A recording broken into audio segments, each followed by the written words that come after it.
Assalamualaikum warahmatullahi wabarakatuh.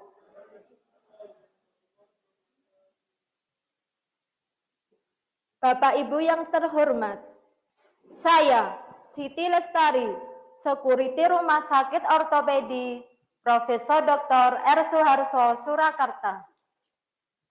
Saya akan meragakan safety briefing.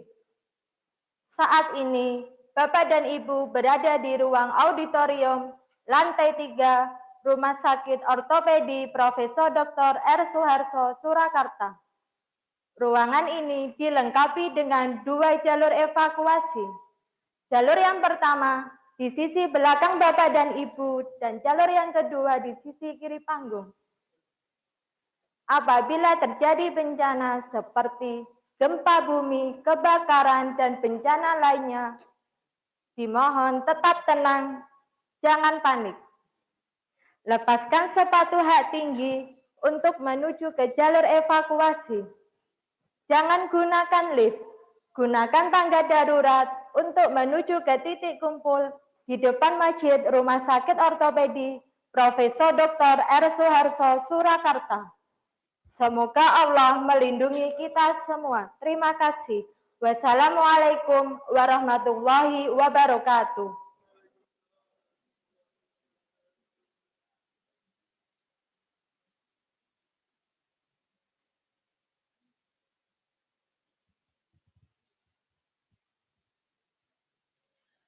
Menyanyikan lagu Indonesia Raya, hadirin dimohon berdiri.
Hadirin dimohon duduk kembali.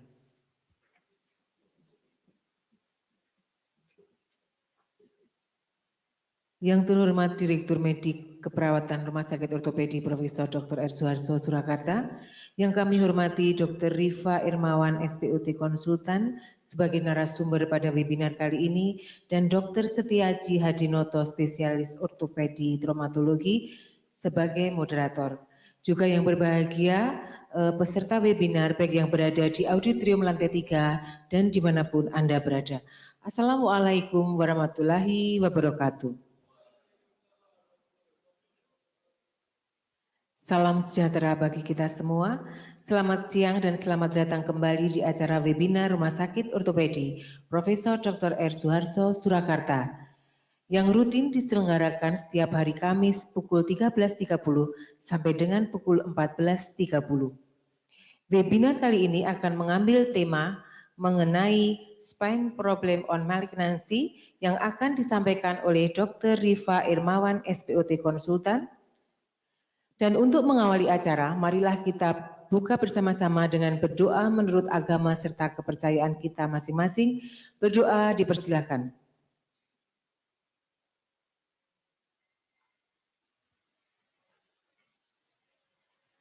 Berdoa selesai. Dilanjutkan dengan sambutan Direktur Utama Rumah Sakit Ortopedi yang akan disampaikan oleh Direktur Medik dan Keperawatan.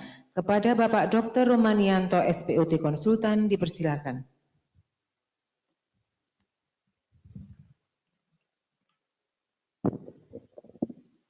Bismillahirrahmanirrahim. Assalamualaikum warahmatullahi wabarakatuh.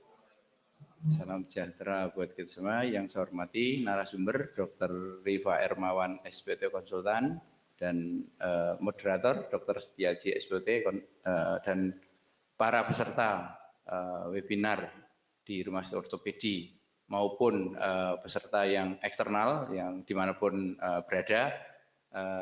Syukur alhamdulillah pada siang hari kita bisa melaksanakan webinar rutin dari Rumah Sakit Ortopedi yang diadakan setiap hari Kamis, ya. Sudah berjalan beberapa kali, dan acara webinar ini dalam rangka kita untuk sharing ilmu pengetahuan di bidang ortopedi untuk ke seluruh peserta. Di mana kasus-kasus ortopedi itu cukup banyak, apalagi yang sekarang dan ke depan adalah kasus degeneratif, kasus malignansi juga banyak terdapat di Indonesia, dan topik pada siang hari adalah kasus malignansi pada tulang belakang dan permasalahan serta untuk penanganannya. Untuk itu kami harapkan para peserta internal maupun eksternal dapat mengikuti dan bisa bertanya jawab dalam penanganan kasus ini. Semoga bisa bermanfaat untuk kita semua dan penanganan kasus tulang belakang, terutama yang di hari ini tentang tulang malignansi di tulang belakang. Selamat mengikuti acara webinar ini, semoga bermanfaat. Terima kasih. Wassalamualaikum warahmatullahi wabarakatuh.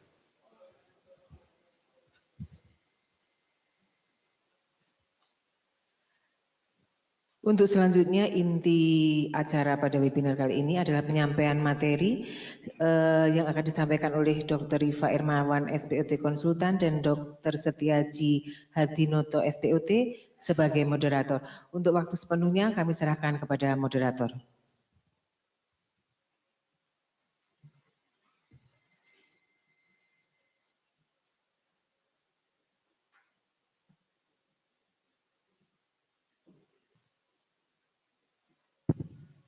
Assalamualaikum warahmatullahi wabarakatuh. Salam sejahtera untuk kita semua, baik para peserta webinar yang berada di Rumah Sakit Ortopedi dan yang berada di luar yang mengikuti acara ini melalui layar kaca Anda, melalui webinar dan handphone. Hari ini kita akan membahas mengenai keganasan atau malignansi pada tulang belakang, di mana hal ini adalah kasus yang sebenarnya cukup banyak dan tentunya membutuhkan penanganan yang cukup kompleks dan terpadu. Dengan narasumber utama kita adalah Dr. Rifa Ermawan, SPOT Konsultan Spine.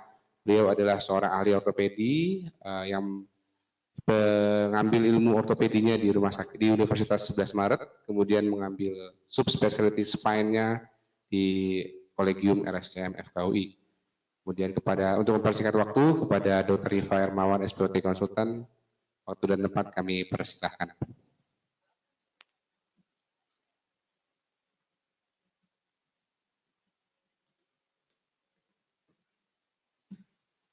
Assalamualaikum warahmatullahi wabarakatuh. Terima kasih atas kesempatan yang diberikan. Kami ucapkan pada Direktur RSO Profesor Dr. Ersuharso dan juga Direktur Medik Keperawatan yang datang di hari ini, dan juga pada seluruh rekan-rekan baik dokter maupun perawat ataupun dari masyarakat yang mengikuti acara webinar kali ini. Seperti yang tadi juga sudah disampaikan oleh moderator Dr. Aji bahwa problem permasalahan di tulang belakang yang berkaitan dengan suatu keganasan ini sebenarnya cukup banyak, tapi bagaimana itu bisa dikenali secara lebih dini, baik mulai dari yang di masyarakat secara umum maupun hingga di tempat pelayanan kesehatan yang paling bawah, yaitu kira-kira di puskesmas, dan bertahap naik berikutnya. Karena banyak juga yang datang ke kita dalam kondisi yang relatif sudah kondisinya namanya malignansi, berarti kan dalam kondisi yang sudah relatif sulit untuk penanganannya. Nah, maka dari itu tujuan dari webinar kali ini adalah bagaimana mengenal itu secara lebih dini, sehingga dengan keluhan yang masih sesedikit mungkin, pasien-pasien tersebut sudah bisa datang ke kita setidak-tidaknya mendeteksi dan juga penanganannya juga. Oke, slide-nya sebenarnya tidak banyak, nanti kita rangkum agar bisa lebih jelas.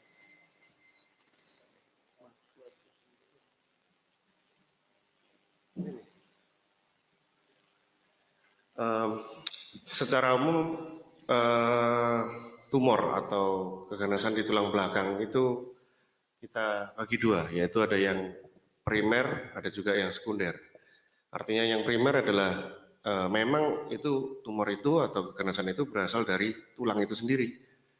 Jadi namanya tulang belakang dan strukturnya bisa menjadi suatu malignansi, misalnya bisa dari tulangnya, bisa dari medula spinalisnya, ataupun bisa juga dari otot yang memang melekat pada sekitar tulang belakang maupun ligamennya sendiri. Namanya bisa macam-macam, nanti kita kasih contohnya. Dan yang kedua adalah yang sekunderi. Sekunderi itu sebenarnya tulang belakangnya sendiri tidak ada masalah apa-apa. Tapi ada suatu penyakit lain yang diderita oleh pasien tersebut di tempat lain.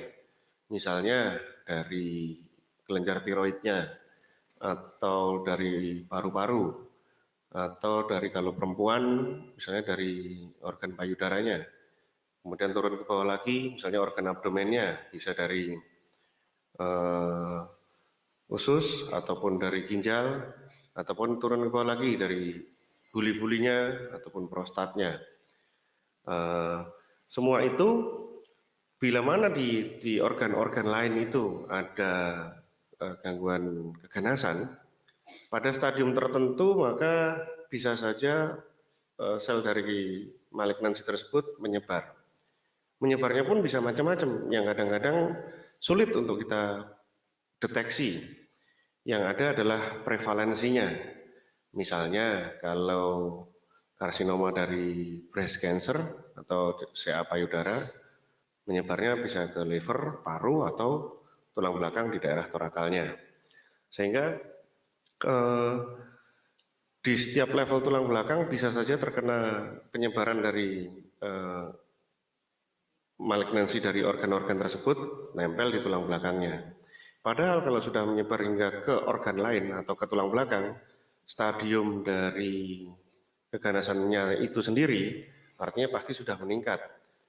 Nah, seperti kita ketahui kan dalam suatu staging, suatu keganasan ada dari namanya T, N, dan M. M-nya itu cuma M0 atau M1. Ketika sudah menyebar ke tempat lain maka sudah M1 dan itu relatif sudah tinggi derajatnya sehingga prognosisnya terhadap pasiennya juga berbeda. Nah, ini beberapa contoh misalnya pada anak-anak yang memang suatu primary bone tumor. Yang malignan bisa dari neuroblastoma, yaitu memang dari sel sarafnya itu sendiri, astrositoma, atau yang jarang sarkoma, karena biasanya kalau sarkoma biasanya di organ ekstremitas, di upper extremity atau di lower extremity. Sedangkan yang dewasa atau lebih dari umur 35 tahun yang sering pada spinal tumor adalah multiple myeloma dan juga osteosarkoma. Lokasinya, ya kalau gambarnya ini adalah gambar potongan aksial dari suatu tulang belakang yang besarnya adalah korpusnya, yang di belakang ini sisi posteriornya ada proses spinosus, lamina, dan yang di tengah adalah kanalis centralis. Ini isinya adalah sentral kanal, isinya adalah kalau masih di torakal adalah medula spinalis, kalau di bawah isinya sudah berupa cauda equina. Kalau kita lihat Ini biasanya yang jinak itu posisinya bukan selalu, biasanya ada di posteriornya, kecenderungannya ada di belakang. Biasanya osteoblastoma, osteoma. Kalau yang malignan atau yang ganas biasanya cenderung ada di depan. Tidak selalu, tapi berdasarkan data atau literatur dikatakan seperti itu. Biasanya mereka melakukan studi retrospektifnya. Kemudian untuk yang di vertebral body-nya, biasanya di sini terjadi chordoma, giant cell tumor, multiple myeloma, hemangioma, ada namanya penyakit namanya eosinophilic granuloma, aneurysmal bone cyst, metastatic disease. Biasanya yang sering adalah yang di sisi anterior. Kenapa? Karena yang memang relatif banyak suplai dari aliran darahnya ataupun kelenjar limfo yang lewat di sekitarnya itu memang berada di anteriornya. Tapi jangan salah, bisa juga yang kena tidak hanya depan, tapi dua-duanya. Nah, ketika dua-duanya sudah kena masalah dari malignansi ini, maka tulang belakangnya juga akan rusak. Ketika tulang belakang itu mengalami kerusakan, namanya aja tulang belakang adalah suatu pondasi. Ketika bentuknya atau strukturnya sudah tidak benar, maka pondasinya akan tidak kokoh lagi. Dan di situ kita katakan dengan nama instability. Di situ muncullah pain yang berkepanjangan terhadap pasiennya. Itu tadi yang tentang primernya ya. Nah sekarang tentang metastase yang ada di tulang belakang.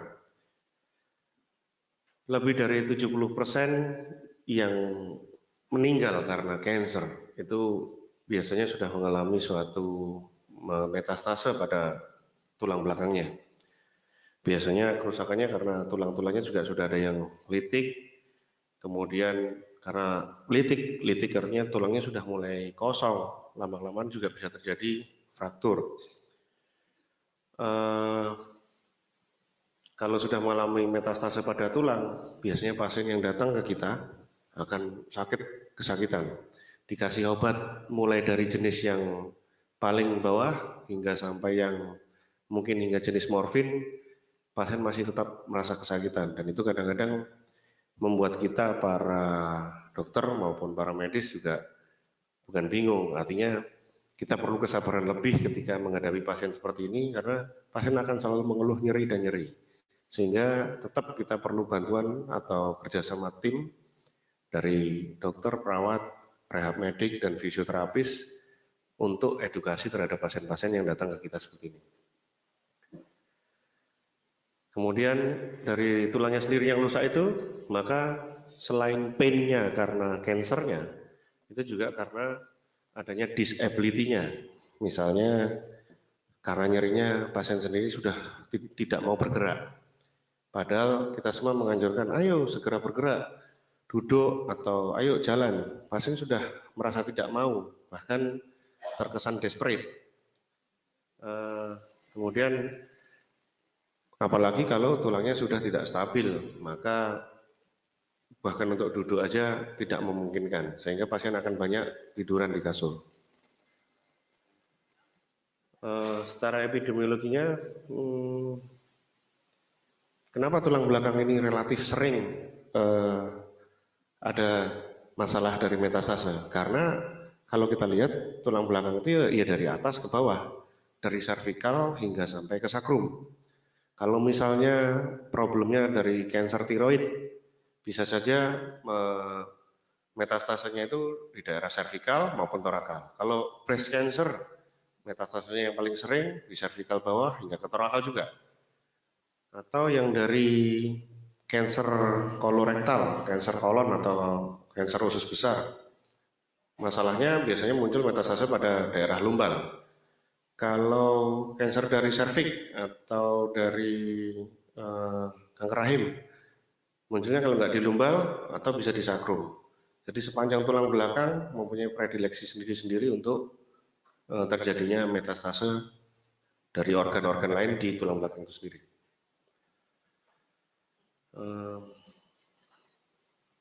Nah, tadi lokasi-lokasinya sudah saya jelaskan.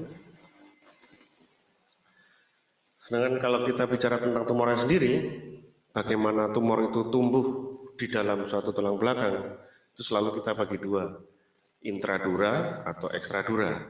Yang intraduranya masuk lagi di dalam, bisa saja intrameduler atau ekstrameduler. Nah ini penelitian yang pernah kita kerjakan di Rumah Sakit Ortopedi, kami tim Spine dan juga BPDS. Metastatik pada bone itu pada ekstremitas superior didapatkan 18%, di ekstremitas inferior 59%, di spine-nya mencakup 23%. Ini cukup banyak dan ini data dari 2 tahun. Untuk primary source-nya yang paling besar berarti yang paling sering di sini ada kanker payudara. Yang lain-lainnya tetap tidak boleh diabaikan karena ini paling mungkin. Bahkan dari yang disebutkan di sini, ini masih ada yang belum bisa dideteksi, baik untuk secara pemeriksaan yang sudah ada. Yang paling sulit adalah misalnya pasien ini mengalami suatu kanker dari kelenjar getah bening atau limfoma maligna. Karena dengan pemeriksaan imaging, X-ray, MRI atau CT scan dengan kontras masih tetap mengalami kesulitan. Bahkan pasien itu sudah terlanjur menjadi staging yang begitu cepat, menjadi jelek, sehingga pemeriksaan secara lengkap relatif belum bisa dilakukan. Apa sih problem-problemnya pada pasien yang mengalami spinal tumor seperti ini? Yang paling sering adalah nyerinya duluan. Jadi nyerinya bisa terlokalisir, bisa juga tidak jelas. Seluruh tulang belakang rasanya nyeri semua. Atau bahkan pasiennya ngomong semua badannya merasa nyeri, tidak hanya di tulang belakang. Dan biasanya pasiennya sudah dalam kondisi yang ya badannya kecil, namanya juga dengan kanker pasti metabolisme juga sudah tidak baik lagi. Kemudian hiperkalsemia, terjadinya patologis fracture, kemudian jepitan pada sarafnya hingga terjadi suatu disability berupa kelumpuhan, kemudian mobilitasnya terganggu dan juga fungsi-fungsi dasar untuk pasien itu, misalnya BAK, BAB-nya terganggu semua.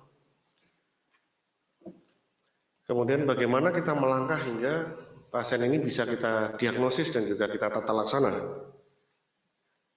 Kita selalu harus memulai dari suatu histori, kemudian pemeriksaan fisiknya, kemudian beberapa pemeriksaan penunjang, dan laborat maupun radiologis. Gejala awal adalah nyeri yang konstan, kadang localized, radikuler, aksial, kemudian ada deformitas pada tulang belakangnya, ada gejala-gejala gangguan neurologis mulai dari kesemutan, kelemahan, maupun hingga kelumpuhan. Atau gejala konstitusional, artinya berat badan yang turun, kemudian malaise, terus kulit yang kering sekali, yang intinya menunjukkan bahwa secara metabolisme pasien ini sudah cenderung menurun. Ini kita ulangi lagi, masih sama dengan tadi. Kenapa sih nyeri itu begitu hebat bisa muncul seperti itu, padahal tidak ada trauma maupun tidak ada gejala-gejala yang kadang-kadang dari anamnesis pasien sulit untuk menceritakan. Nah, analoginya adalah ketika ada suatu tumor tumbuh di dalam suatu tulang belakang, tumornya sendiri mungkin tidak memberikan nyeri, tetapi ketika berkembang lebih besar, maka dia akan menekan periosteum di tepi-tepinya, di luar tulangnya. Barulah di situ terjadi keluhan nyerinya, karena nyeri dari tulang mau tidak mau harus ada rangsangan terhadap periosteumnya. Lama-kelamaan periosteumnya rusak, kemudian lesinya bertambah besar, dan tulangnya jadi rusak semua. Muncullah nyeri yang kedua, yaitu instability, atau sebelum instability ada namanya microfracture. Microfracture-nya menimbulkan nyeri yang berikutnya. Setelah itu tumornya tumbuh dan lagi, kemudian satu blok tulang mengalami destruksi, akhirnya jadi suatu instability. Jadi berkembang terus nyerinya.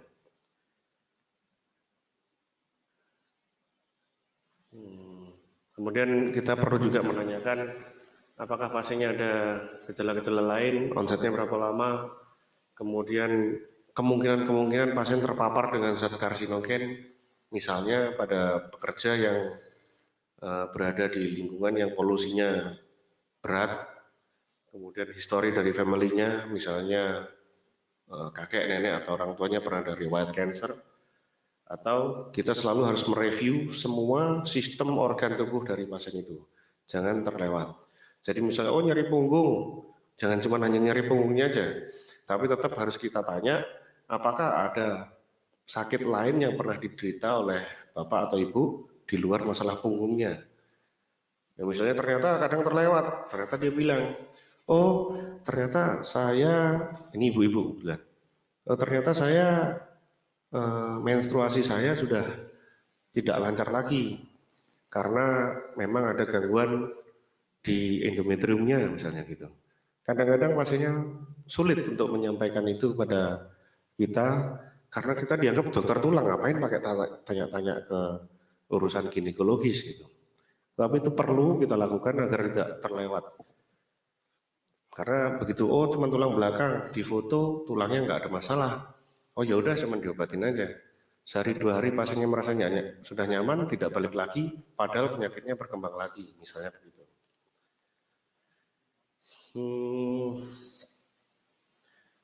Secara pemeriksaan fisik, tentunya kita harus komprehensif dari atas hingga ke bawah, dari kepala hingga ke ujung kaki. Kemudian kita selalu harus memeriksa dengan palpasi, dengan melihat, mempalpasinya di semua organ-organ yang kita curigai adanya suatu penyakit primernya, misalnya di payudara, tiroid, prostat, ataupun di usus atau di rektum. Kemudian untuk pemeriksaan laboratnya semua harus kita lengkapi.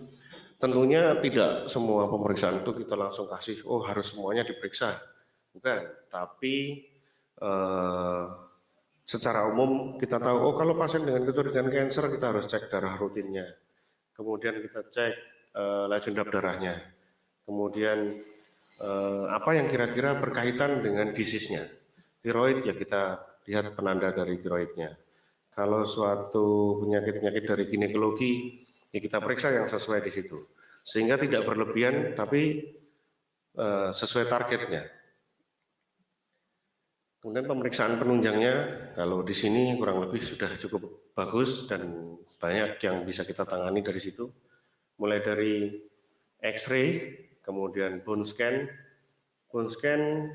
Dengan bone scan kita bisa melihat di semua titik tulang di tubuh manusia ini mana yang bisa terjadi predileksi adanya metastase. Kemudian CT scan dari organ paru-parunya, kemudian abdomennya, pelvis, dan juga tempat-tempat lain yang kita curigai adanya suatu primary tumor. MRI dan yang lebih canggih adalah PET scan.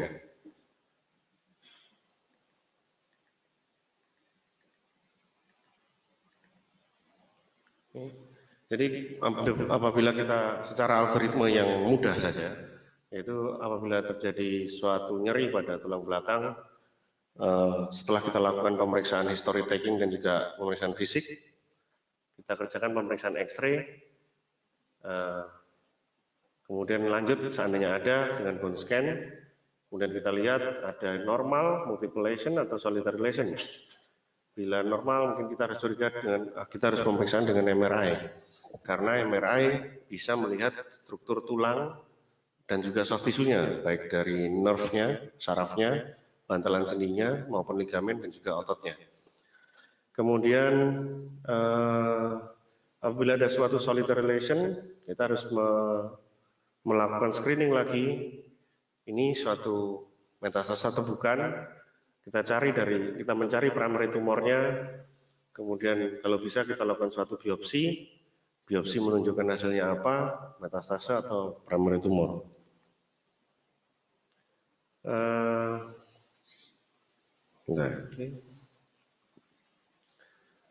Kalau dengan plan X-ray kita bisa tahu lokasinya, bentukannya seperti apa, bentukan tulang belakang yang rusak seperti apa, tapi relatif sulit untuk mendeteksi lesi yang lebih kecil. Jadi misalnya ada skip lesion atau lesi yang ada di dalam korpus tulang belakang, dia nyeri-nyeri terus, tapi kesan gambarnya foto biasa-biasa aja. Nah, ternyata ada suatu micro lesion pada salah satu korpus lumbal misalnya. Berarti kita selalu berpikir ke sana, nggak cukup dengan pemeriksaan X-ray. Dan ini sering ditanyakan oleh pasien. Loh, saya nggak cukup toh, cuma di ronsen saja. Kan setelah di ronsen dikasih obat kan selesai. Nah, ini yang harus kadang-kadang kita rubah mindsetnya bahwa apabila kita mencurigai suatu kasus malignansi atau primary tumor dari tulang belakang, memang harus selalu ada edukasi bahwa pemeriksaan itu tidak akan cukup satu kali.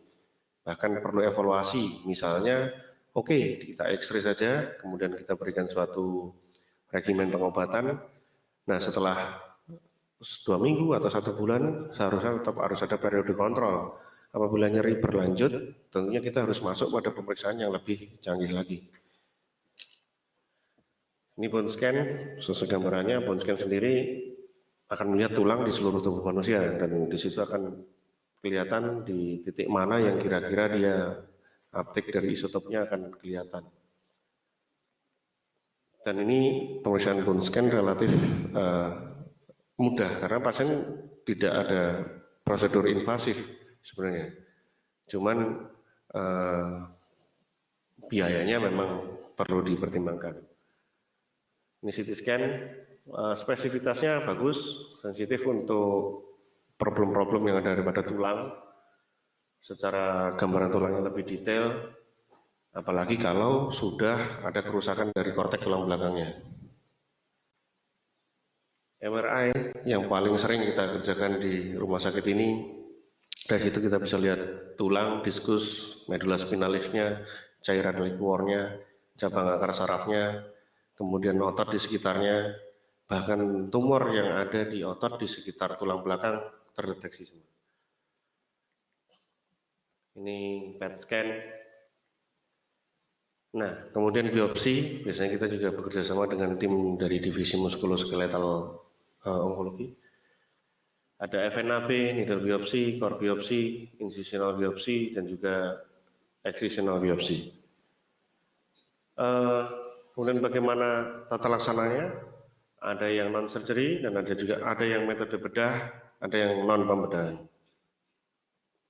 Yang pertama tentunya kita harus mengontrol dari nyerinya dengan menggunakan analgesik, radiasi maupun kemoterapi. Kalau kita sudah tahu bahwa jenisnya adalah suatu metastasenya.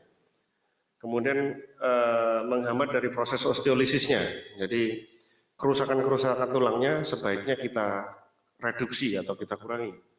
Kemudian apabila sudah ada komplikasi yang muncul, baru kita atasi atau mencegah komplikasi yang bakal muncul.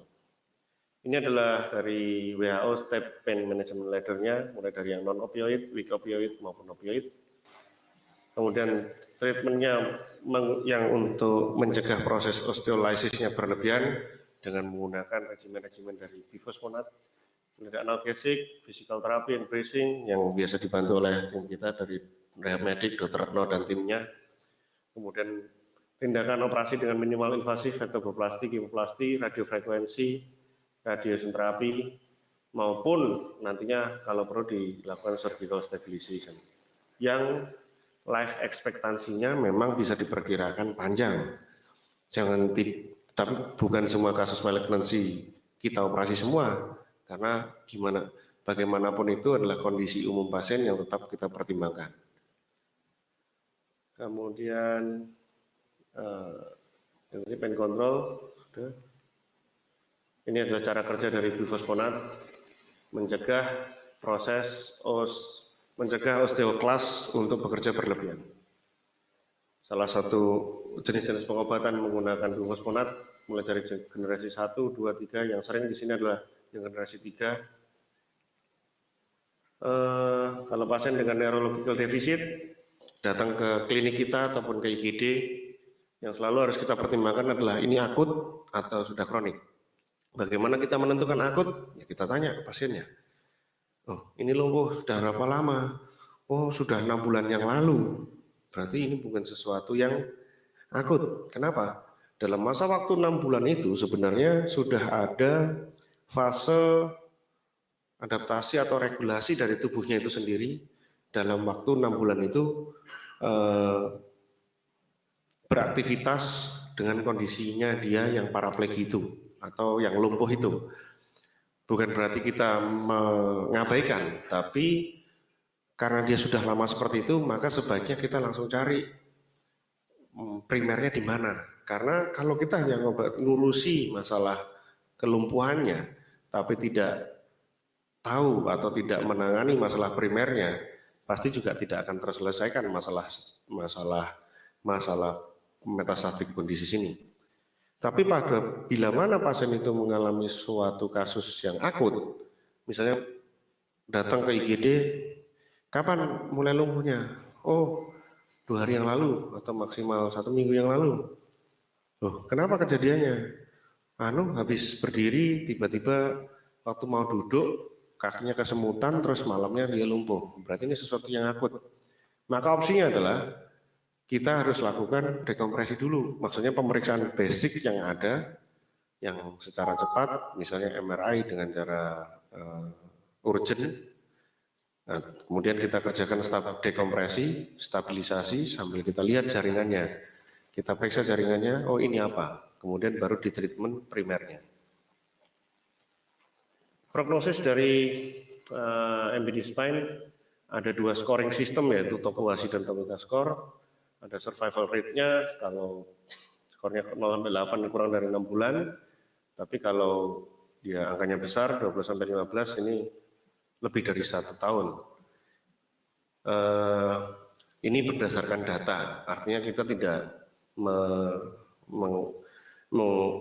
ada faktor-faktor lain, apalagi budaya di negara kita bahwa orang cancer, siapapun yang menentukan adalah kehendak Allah Subhanahu Wa Taala. Tapi berdasarkan data ini, maka kita bisa tahu bahwa cancer seperti ini, kita bisa memberikan info ke pasiennya dengan lebih jitu dan pasiennya punya keinginan untuk berobat.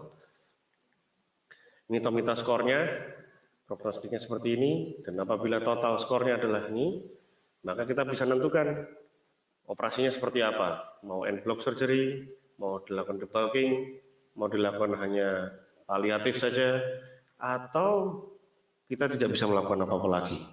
Jadi bukan tidak melakukan apa-apa, artinya bukan operasi pilihannya, tetapi kita berikan suatu tata laksana rehab medik, edukasi, dan memberikan semangat untuk pasiennya bagaimana dia mampu menjalani aktivitas dengan kondisi yang ada.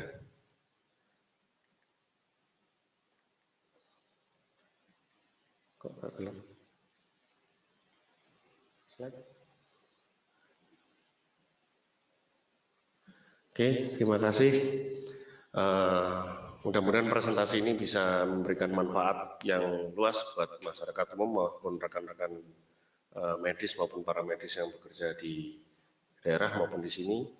Semoga bermanfaat untuk kita semua. Terima kasih. Assalamualaikum warahmatullahi wabarakatuh.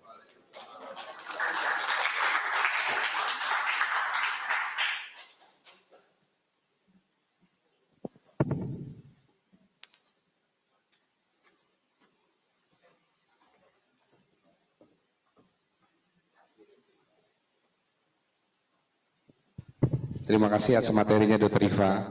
Sangat menarik sekali ya. Ini sebenarnya seperti yang sudah pernah disebutkan Dr. Rifa bahwa hampir 70% dari kasus MBD atau metastatic bone disease itu menyerang tulang belakang ya Dr. Rifa ya. Berarti sebenarnya jumlah kasusnya cukup banyak.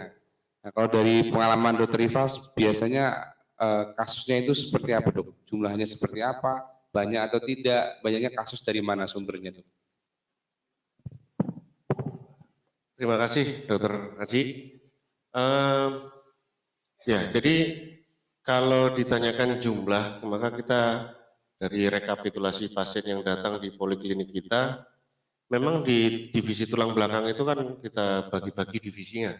Ada yang infeksi, ada yang habis jatuh atau trauma, kemudian memang punggungnya bengkok karena kelainan bawaan, ada juga yang karena metastasis ini penyebaran dari kanker maupun karena penyakit karena usia. Nah, kadang-kadang pasien itu pokoknya dia sakit punggung, deretan. Padahal orang anggapnya oh ini cuma nyeri biasa. Padahal ternyata dia yang datang di situ adalah pasien yang karena metastasa atau tidak kita belum tahu. Nah, maka dari hasil di poliklinik itu dari yang kunjungan datang ke pasien ke kita ya kurang lebih hampir mencapai 20%. Apalagi di era mohon maaf di era BPJS ini, karena pasien-pasien yang dulunya nyeri-nyeri seperti itu tidak sampai periksa di kita, maka dengan adanya BPJS ini mereka bisa datang ke kita, baik karena rujukan yang dari bawah, dan juga akhirnya kita bisa mendeteksi dari yang hanya cuman keluhan nyeri punggung, hingga sampai diagnosa kansernya. Nah itu merupakan satu berkah buat pasien tersebut, sehingga pasien itu jadi tahu, dan itu juga akan memberikan informasi kepada semua rekan-rekannya bahwa pemeriksaan tulang belakang tidak sesederhana itu. Jadi kalau kita lihat jumlahnya 20% dari tulang belakang ya banyak sekali. Ada yang dulu bilang oh tulang belakangnya nyeri, oh jatuh itu biasanya, oh datang ke ortopedi hanya karena jatuh saja. Padahal ortopedi kan seperti kita ketahui kan juga tidak hanya menangani kasus yang hanya jatuh itu aja, tapi bahkan yang nyeri sekecil itu ternyata kalau kita deteksi dengan baik, kita bisa tahu bahwa oh ini ada kanker atau tidak, sehingga pasien yang sehingga nantinya lebih banyak pasien yang bisa kita tolong. Berarti bahwa betapa pentingnya early warning system ya Dr. Rifa ya, bahwa tidak cukup hanya menganggap bahwa oh nyeri boyok sudah selesai masalahnya itu saja, namun perlu ditindaklanjuti lebih jauh apabila di kemudian hari ditemukan adanya kecurigaan di arah situ ya. Langsung kita masuki ke sesi berikutnya yaitu sesi tanya jawab. Pertama untuk pertanyaan pertama kita ajukan dari audiens di Rumah Ortopedi sendiri. Apakah ada yang bertanya kepada ahlinya langsung ini? Tadi sudah ada yang mulai bertanya dari sudah di luar ternyata sudah banyak yang mengikuti Dr. Rifa ternyata. Sudah ada beberapa pertanyaan ini. Pertanyaan pertama dari Muhammad Abdul Hamid. Izin bertanya, apakah ada terapi komplementer atau terapi tambahan yang dapat dikombinasikan dengan pengobatan secara medis untuk kasus tulang belakang? Ini memang cukup ramai dan biasanya pasien selalu bertanya, dok, ada nggak cara lain selain ini? Ya, ini kalau dilanjutkan lagi dengan pertanyaan atau tulisan di bawahnya kan mana tadi? Mana? Coba. Herbal atau akupunktur atau bahkan yang lebih ekstrim chiropraktik misalnya untuk yang sedang marak di masyarakat saat ini. Jadi begini, kalau kadang-kadang kita juga harus merubah mindset atau paradigma bagaimana mengatasi suatu kesehatan di masyarakat kita. Jadi kita ini kan mempunyai tugas bahwa kita dokter, kita belajar, kita harus mencari tahu, mendeteksi bagaimana penyakit ini berkembang di dalam tubuh manusia, kemudian kita cari kenapa, sampai di mana penyakitnya, kemudian bagaimana menanganinya. Apabila itu dikombinasikan di luar suatu keilmuan kita, maka kita juga tidak tahu bagaimana hasil akhirnya. Tapi kalau boleh saya sarankan, sebaiknya tidak. Karena pengobatan atau prosedur suatu diagnosis dan juga tata laksana dari pasien sejauh yang sudah pernah kita lakukan di sini itu memang sudah sesuai dengan kaidah-kaidahnya dan itu sudah terbukti secara penulisan. Artinya gini, kalau nyeri tulang belakang langsung aja diobatin obat A gitu misalnya. Oh ternyata enak. Akhirnya memberikan suatu penilaian bahwa di masyarakat kalau sakit tulang belakang obatnya itu. Padahal tidak semua orang sakit tulang belakang adalah sakitnya dengan diagnosis A itu. Bisa saja diagnosis dari pasien itu adalah A dan apalagi gitu. Ada dua diagnosisnya. Misalnya, oh karena degeneratif, sarafnya ada yang kejepit, kemudian kaki yang kanan menjadi lemes misalnya. Tapi ada pasien yang lain memang cuma nyeri saja, tidak ada beda dengan kasus yang ini. Dan tentunya itu tidak mungkin diobati dengan satu jenis obat itu aja. Bahkan kita perlu melakukan pemeriksaan penunjang yang lebih bagus, meningkat lagi pemeriksaannya.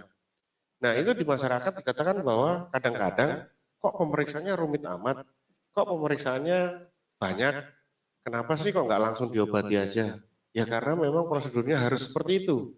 Dan dengan kita bisa mengetahui suatu jenis penyakit dengan lebih tepat, maka insya Allah pengobatannya pun yang non-operatif maupun yang non-operatif maupun yang operatif bisa lebih tepat untuk pasien itu nantinya. Oke, terima kasih.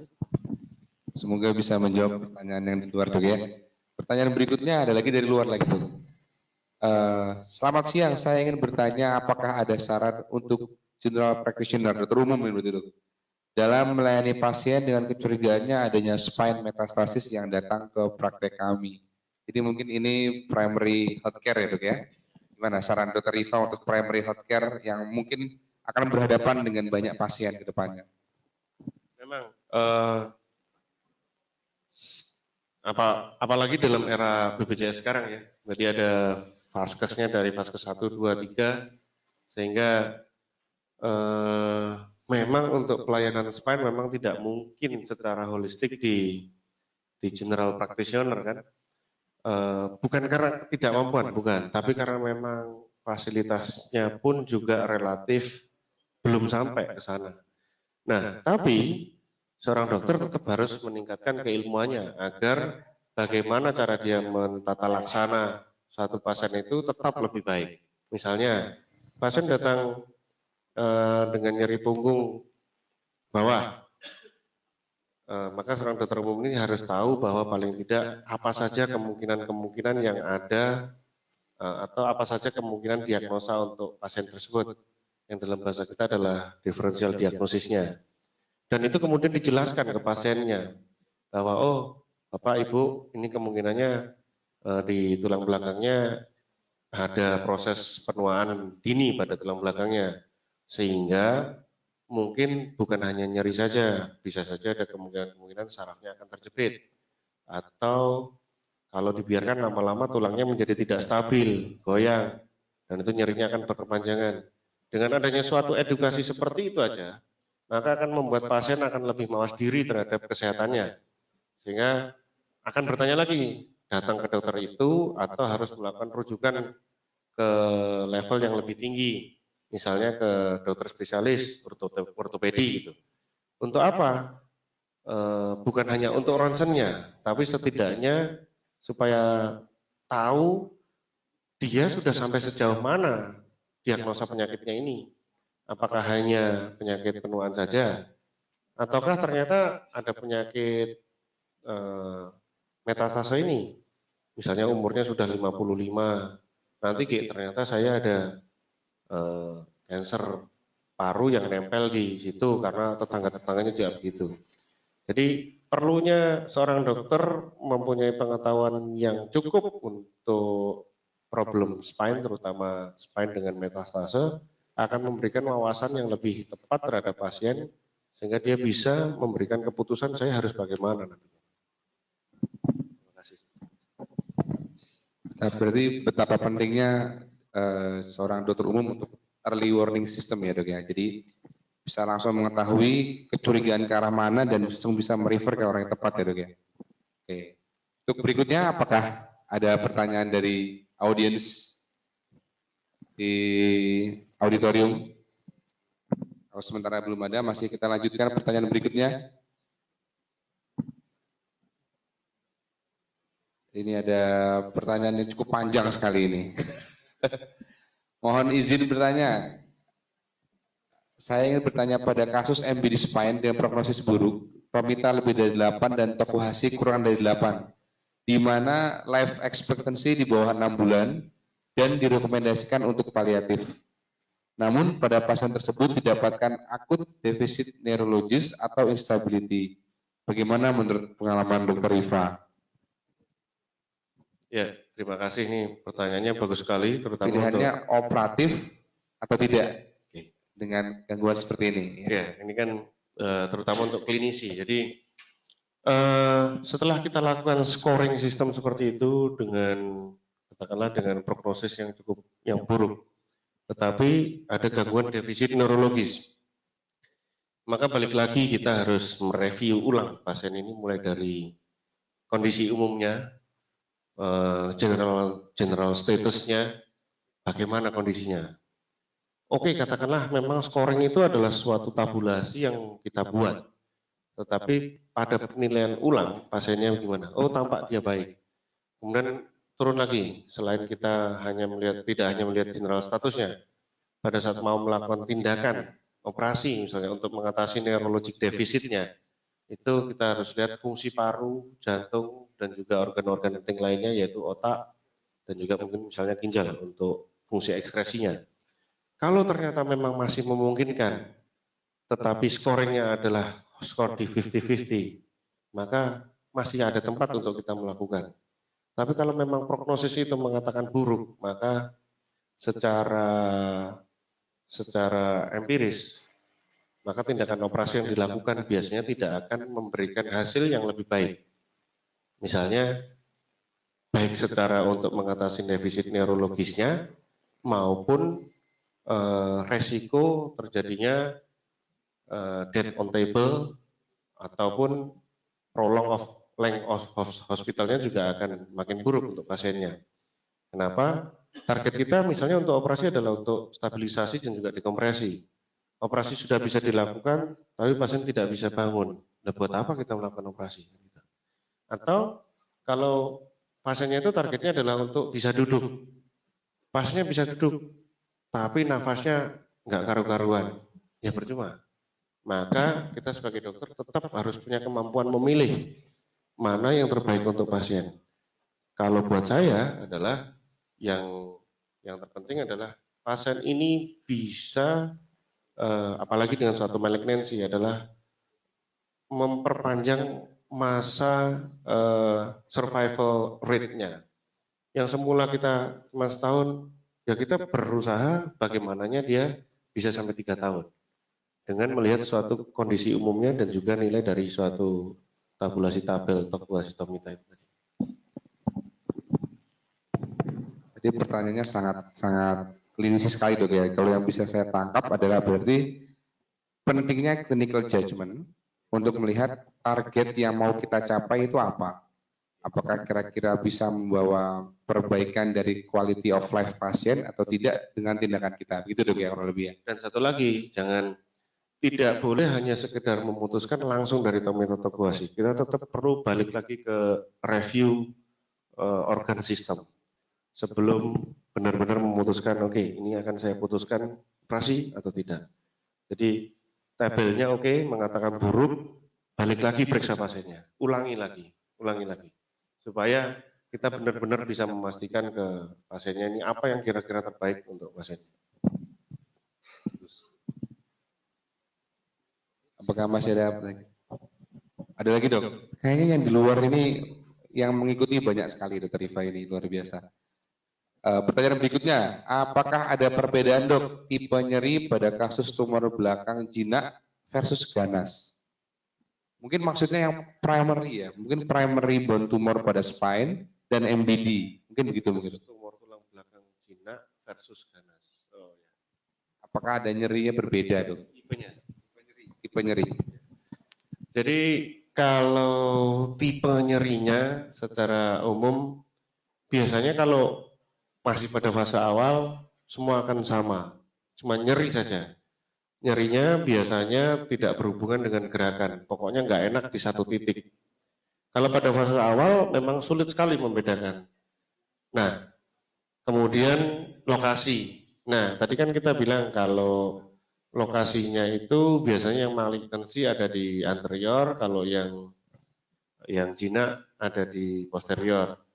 Nah, kalau yang jinak ini di posterior letaknya dekat-dekat dengan suatu nerve root, maka biasanya nyerinya adalah nyeri yang ada penjalaran karena sarafnya teriritasi sesuai dengan jarak itu. Tapi kalau suatu kanker yang ganas, nyerinya biasanya tidak seperti itu. Tapi nyerinya itu bersifat menetap terus-menerus dan bahkan kecenderungannya adalah hari demi hari dia akan cenderung meningkat. Sekarang dengan sebulan yang lalu tuh rasanya lebih nyeri sekarang, nggak tahan rasanya. Makanya saya datang ke klinik misalnya gitu. Atau diikuti juga nyeri yang hingga membuat pasien itu sudah tidak suka untuk ngapa-ngapain lagi. Saking rate-nya terhadap nyerinya. Udah aku tak tiduran aja lah, nyerinya udah nggak enak sekali. Bahkan makan, minum, rasanya juga sudah nggak enak semua. Tapi kalau jinak biasanya tidak begitu. Bahkan aktivitas jalan dan sebagainya itu masih oke, tidak ada masalah. Begitu? Kira-kira sekali lagi, apakah dari pertanyaan dari audiens? Kalau tidak ada, saya yang bertanya dok. Mohon izin dok, dari moderator bertanya dok. Jadi begini dok, seperti tadi yang dokter Rifa telah jelaskan bahwa biasanya kasus-kasus MBD pada spine ini adalah kasus lanjut ya dok ya. Berarti dia sudah ada, mungkin ada primer di tempat lain, kemudian dia metastasis ke spine. Berarti itu kan sudah M-nya sudah M1, sudah end stage istilahnya. Sebagai seorang orthopedic spine surgeon, apa yang Anda bisa bantu untuk pasien ini? Target Anda itu apa untuk pasien ini dok? Maksudnya, kan kita tahu ya operasi spine itu operasi besar. Jadi pasien tuh, wah saya operasi apa enggak ya? Ini operasi tulang belakang nih. Apa yang bisa Anda lakukan untuk pasien itu dok? Jadi tadi kan tentang metastase ya, tulang belakang ini gimana?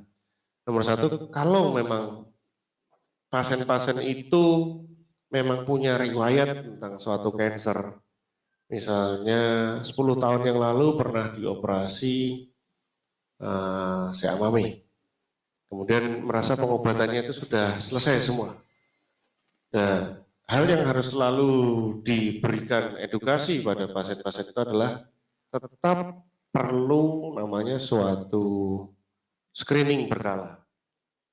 Apabila memang ada kecurigaan ke tulang belakang, jangan ragu-ragu untuk datang ke fasilitas kesehatan kita di sini.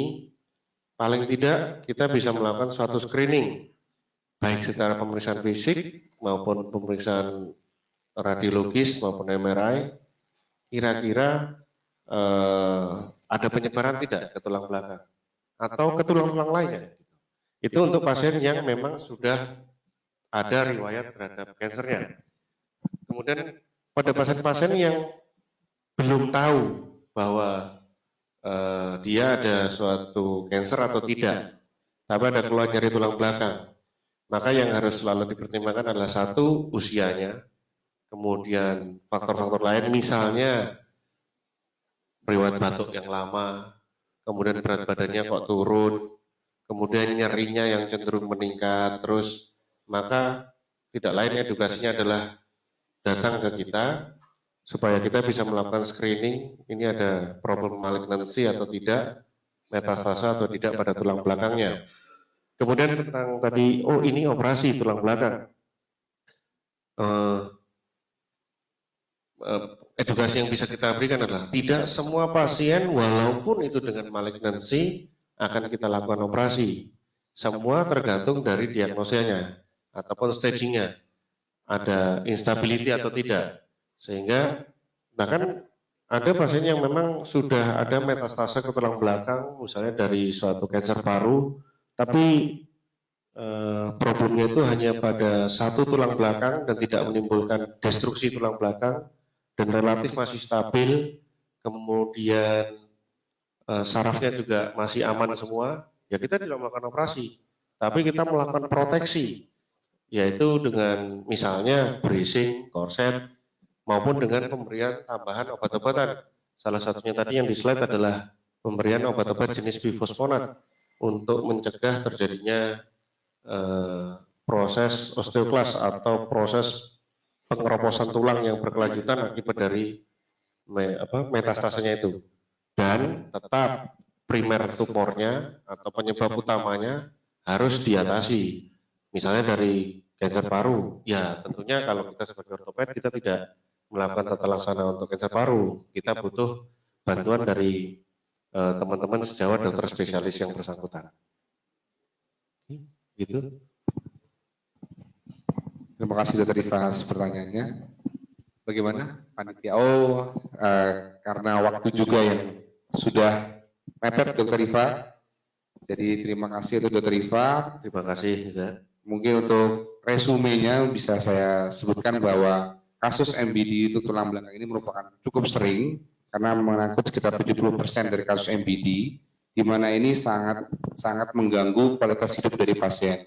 Sehingga diperlukan adanya early warning system untuk mengetahui apakah kasusnya ini merupakan suatu metastasis tulang yang mengarah ke tulang belakang. Tindakannya sendiri bisa berupa operasi maupun non-operasi, dan itu dilihat dari scoringnya. Yang dimana itu semua tindakan tujuannya adalah untuk meningkatkan quality of life dari pasien. Mungkin ada tambahan dari Dr. Rifa? Mungkin sebagai juga penutup ya. Jadi acara kali ini adalah tetap memberikan suatu wacana di masyarakat maupun di kita tenaga medis bahwa penyakit-penyakit tulang belakang itu sebenarnya cakupannya begitu luas, dan ingat kita tetap tidak boleh terlena, dan supaya tidak bertambah lebih lanjut lagi maka jangan ragu-ragu untuk periksa di tempat klinik kita di Rumah Sakit Ortopedi Profesor Dr. Suharso untuk di poliklinik tulang belakang. Di sini ada timnya, ada saya dengan Dr. Andi, kemudian untuk rehab mediknya dibantu dengan Dr. Retno.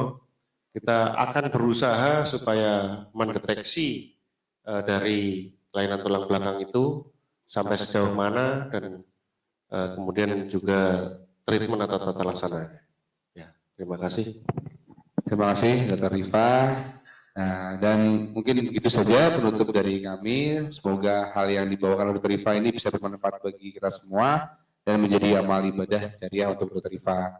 Seperti sekian dari kami. Wassalamualaikum warahmatullahi wabarakatuh.